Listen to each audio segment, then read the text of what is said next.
Cette vidéo va vous montrer comment calculer une probabilité à l'aide de la loi normale centrée réduite. Pour calculer ces probabilités, nous allons utiliser la calculatrice qui donne les valeurs approchées de P de x compris entre A et B, et nous utiliserons également la symétrie de la fonction de densité. Dans les exemples, nous considérons une variable aléatoire qui suit une loi normale centrée réduite. Il est important de le noter dès le début de l'exercice, ce qui justifiera en partie les valeurs des probabilités qui seront obtenues grâce à la calculatrice.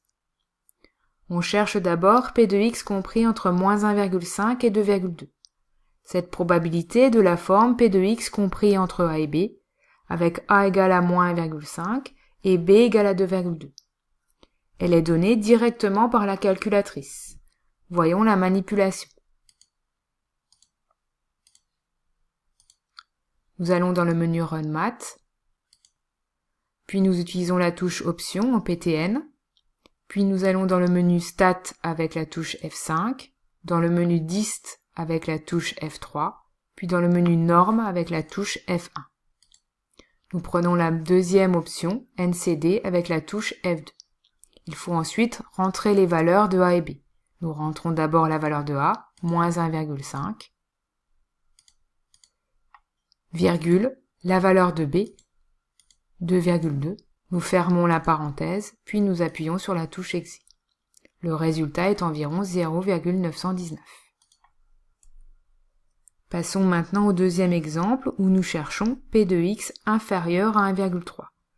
Dès que nous chercherons P de x supérieur à K ou P de x inférieur à K, nous ferons un schéma qui nous aidera à établir la formule. Ce schéma comportera la fonction de densité qui est donc la courbe de Gauss, puis nous représenterons la probabilité qui est donc une aire sous la courbe. Ici, nous cherchons P de x inférieur à 1,3. C'est donc l'aire sous la courbe sur l'intervalle moins l'infini 1,3.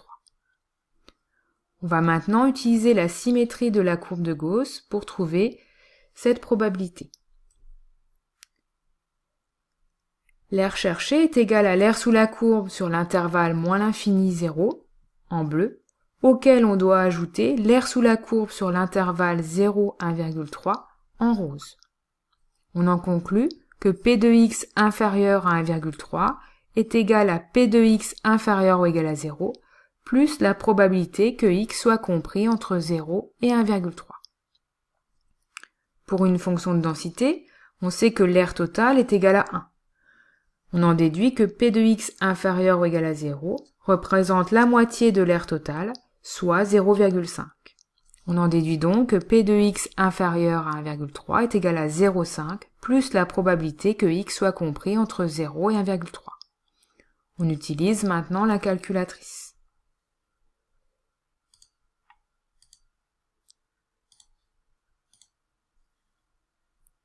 Nous tapons donc 0,5 plus la probabilité que x soit compris entre 0 et 1,3. Il faut retrouver le même menu que précédemment, NCD. Nous entrons la valeur de A 0, virgule, la valeur de B 1,3. Et nous obtenons cette fois-ci un résultat environ égal à 0,903. Passons maintenant au dernier exemple. Nous cherchons cette fois-ci P de x supérieur à 0,22. On fait de nouveau un schéma.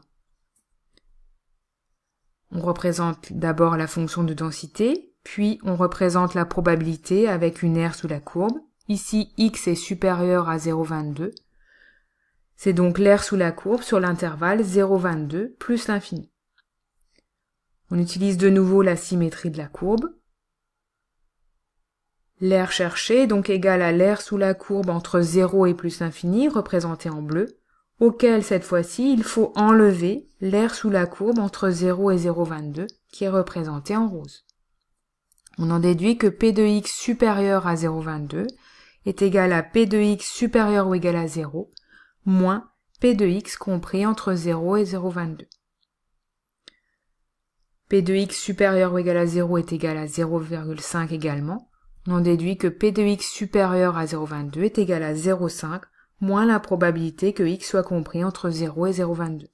Nous manipulons la calculatrice comme précédemment et nous obtenons cette fois-ci un résultat environ égal à 0,413.